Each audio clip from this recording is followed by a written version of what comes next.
Hello friends, welcome to सतत ज्ञान। आज हम लोग देखेंगे कुछ स्पेशल पॉइंट सर्वनाम पर और कुछ प्रश्न जो परीक्षाओं में आए हुए हैं। तो चलिए फिर देखते हैं प्रश्न। सर्वनाम एवं विशेषण पहचानना। सर्वनाम और विशेषण पहचानना। देखिए, यह, वह, ये, वे। ठीक, ये क्या है? हम लोगों ने कल पिछले वीडियो में पढ़ा था।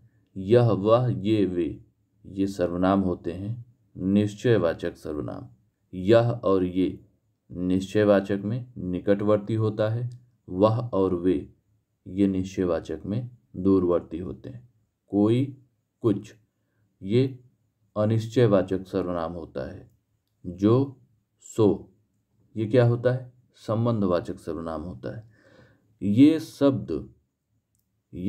शब्द जब अकेले वाक्य में प्रयोग होते हैं तो सर्वनाम कहलाते हैं। यानी कि वाक्य में अगर इनका प्रयोग अकेले हो रहा है, इनके साथ में कोई संज्ञा नहीं आ रही है, तब ये सर्वनाम कहलाते हैं। लेकिन जब यही शब्द किसी संज्ञा के साथ आते हैं तो विशेषण कहलाते हैं।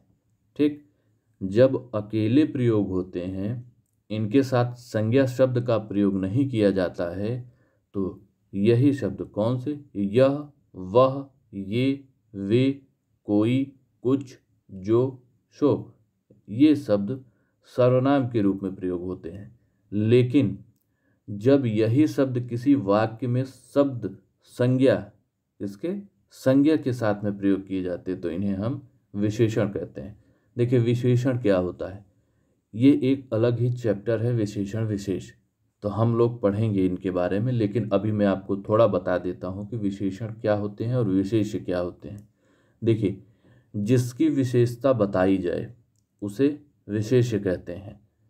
विशेषता बताई जाती है, जो विशेष जो है वो संज्ञा होता है। ठीक, संज्ञा को ही विशेष कहते हैं। जिसकी विशेषता बताई जाती है उसे विशेष, और विशेषता बतलाने वाले को विशेषण कहते हैं। यानी विशेषण विशेष की विशेषता बताता है। ठीक, तो विशेषण क्या है? विशेषता बताता है किसकी? विशेष की। तो आइए कुछ उदाहरण है देखते हैं सर्वनाम और विशेषण के। देखिए, पहला क्या है इसमें? किताब मेरी है। तो इस वाक्य में प्रयुक्त शब्द किताब क्या है? नाम है। तो ये हो गया संज्ञा। ठीक, किताब मेरी है, किताब जो है वो नाम है, इस वजह से संज्ञा है। अगले में देखिए, यह मेरी किताब है। यह मेरी किताब है, किताब के स्थान पर प्रयुक्त हुआ है यह। तो यह क्या है? सर्वनाम है। यह सर्वनाम है। कैसा सर्वनाम है? निश्चयवाचक सर्वनाम। और निश्चयवाचक में क्या है? निकटवर्ती सर्वनाम है। ठीक, अगले में देखा जाए, यह किताब मेरी है। यह किताब मेरी है, तो किताब क्या हो गई? संज्ञा हो गई। और किताब के लिए ही यह प्रयुक्त हुआ है, जो कि किताब की विशेषता बता रहा है। तो क्या हो गया? विशेषण हो गया। हम लोगों ने देखा कि यह शब्द दोनों तरह से प्रयोग हुआ, विशेषण के तौर पर भी और सर्वनाम के तौर पर भी। जब इस वाक्य में देखिए संज्ञा के साथ नहीं आया सर्वनाम, तो ये सर्वनाम था। यह शब्द संज्ञा के साथ नहीं आया तो ये सर्वनाम हुआ। और इस वाक्य में आप देखेंगे किताब के साथ में यह आया है। किताब क्या है? संज्ञा। संज्ञा के साथ में आया, इस वजह से ये हो गया विशेषण। तो ये क्लियर हो गया होगा कि विशेषण और सर्वनाम कैसे प्रयोग किए जाते हैं वाक्य में। एक ही शब्द विशेषण भी हो सकता है और सर्वनाम भी हो सकता है। आइए कुछ परीक्षाओं में आए हुए उदाहरण देखते हैं जो मिश्रित हैं, जिसमें पहचानना है कि दिए गए शब्द जो है वो कौन से सर्वनाम है।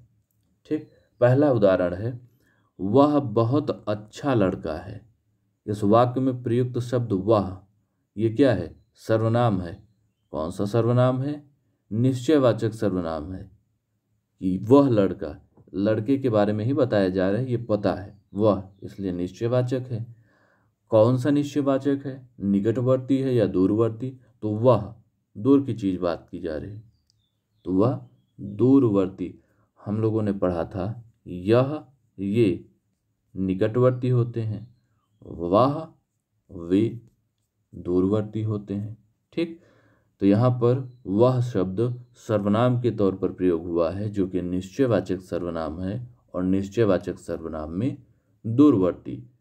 दूसरा उदाहरण देखते हैं। कोई तो होगा जो तुम्हारी सहायता कर सके। कोई तो होगा, देखिए स्थिति यह है कि पता नहीं है कि कौन आपकी सहायता करेगा, लेकिन कोई होगा जो सहायता करेगा। तो कोई शब्द क्या है यहाँ पर? सर्वनाम है। कैसा सर्वनाम है? अनिश्चयवाचक सर्वनाम, क्योंकि निश्चित नहीं है, इस वजह से अनिश्चयवाचक सर्वनाम हो गया। अगला उदाहरण देखिए। मैं अपने आप वस्त्र साफ करता हूँ। मैं अपने आप वस्त्र साफ कर लेता हूँ। तो आप, हम लोगों ने पढ़ा था पिछले वीडियो में, स्वयं, अपने आप, खुद, आप, ये क्या होते हैं? ये होते हैं निजवाचक सर्वनाम। तो आप सर्वनाम तो है, लेकिन कौन सा है? निजवाचक, क्योंकि निजी, निजी मतलब क्या? स्वयं की निजता की बात कर रहा है, कि स्वयं की बात कर रहा है कि अपने आप वस्त्र साफ कर लेता हूँ। अगला उदाहरण देखा जाए। कोई आ रहा है। कोई आ रहा है, कौन आ रहा है ये नहीं पता है, लेकिन कोई आ रहा है। तो कोई शब्द जो इस वाक्य में प्रयोग हुआ है वो कौन सा है? सर्वनाम है। वो सर्वनाम में भी कौन सा सर्वनाम है? अनिश्चयवाचक सर्वनाम है, क्योंकि स्थिति निश्चित नहीं है कि कौन आ रहा है। अगला देखते हैं। सामने जो बड़ा महल दिखाई दे रहा है वह मेरा है। सामने जो बड़ा महल दिखाई दे रहा है वह मेरा। देखिए वह शब्द किसके लिए प्रयोग किया गया है? महल के लिए। वह शब्द महल के लिए प्रयोग किया गया है, तो ये सर्वनाम हो गया। अब सर्वनाम में कौन सा सर्वनाम है? वह बता रहा है कि महल, यानी कि स्थिति देखिए निश्चित है, निश्चित चीज के लिए बता रहा है, तो इस वजह से ये निश्चयवाचक सर्वनाम। देखिए वाचक मतलब क्या होता है? वाचक मतलब होता है बताने वाला। वह जो है किसी निश्चित वस्तु के बारे में बतला रहा है, इस वजह से ये निश्चयवाचक सर्वनाम हो गया। अगला उदाहरण है। उसे क्या पता जिसे कभी कोई कष्ट ना हुआ हो। उसे क्या पता जिसे कभी कोई कष्ट ना हुआ हो। जिसे, देखिए जिसे शब्द उसके, उसे क्या पता, जिसे कोई, उसके लिए बात की जा रही है। हम लोगों ने पढ़ा था जो, जैसा, जिसे। जब ये शब्द आते हैं तो ये क्या बताते हैं? ये संबंध बताते हैं। जब कोई प्रश्न आपके सामने दिया हो और उसमें पूछ ले कि बताइए इस वाक्य में जो सर्वनाम प्रयुक्त हुआ है वो कौन सा है, तो आप देखिए जो, जैसे, जैसा, जिसे, ये शब्द हैं, तो ये कैसे सर्वनाम है? संबंधवाचक। जब प्रश्न किया जा रहा हो वाक्य में तो आपका प्रश्नवाचक सर्वनाम होगा। जब स्थिति बताई जा रही हो, अगर निश्चित है स्थिति तो निश्चयवाचक सर्वनाम होगा। अगर स्थिति अनिश्चित है तो अनिश्चयवाचक सर्वनाम होगा। ठीक, अगला देखते हैं। जिसकी लाठी उसकी भैंस। जिसकी लाठी उसकी भैंस। देखिए जिसकी लाठी उसकी भैंस, जहाँ जिसकी उसकी शब्द आ जाए। जो, सो, जैसा, वैसा, जो, सो, जैसा, वैसा। ठीक, जिसकी, उसकी, ये शब्द क्या है? ये संबंध बताते हैं। तो आप किसी भी वाक्य में आप देखिए इन शब्दों को, आप सीधे टिक करिए कि ये संबंधवाचक सर्वनाम होता है। तो प्रश्न में ये पूछा गया था, जिसकी शब्द जो है, जिसकी लाठी उसकी भैंस वाक्य में, ये कौन सा सर्वनाम है? तो ये हमारा संबंधवाचक सर्वनाम है। अगला प्रश्न है। तुम लोग क्रिकेट खेलने कब जाओगे? तो तुम यहाँ पर क्या है?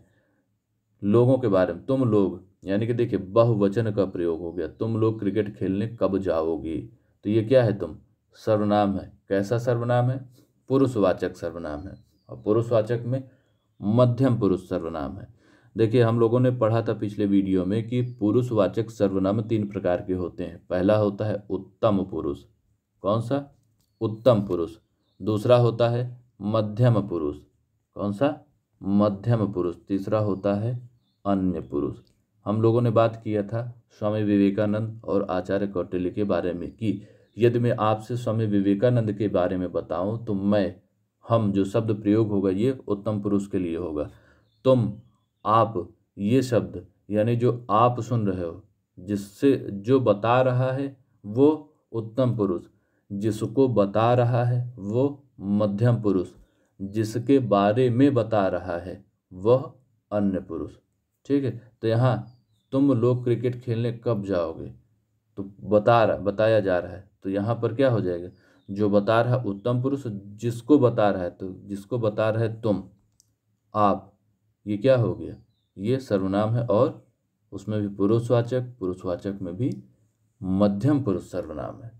तो आशा करता हूँ मित्रों आप लोगों को ये प्रश्न अच्छे लगे होंगे, समझ में आए होंगे। ये कुछ महत्वपूर्ण प्रश्न थे जो परीक्षाओं में आए हुए हैं, तो आप लोग प्रश्न करिए। जो भी दिक्कत आती है प्रश्न वो आप कमेंट करिए, और मिलते हैं अगली क्लास में एक नए चैप्टर के साथ। तब तक के लिए नमस्कार।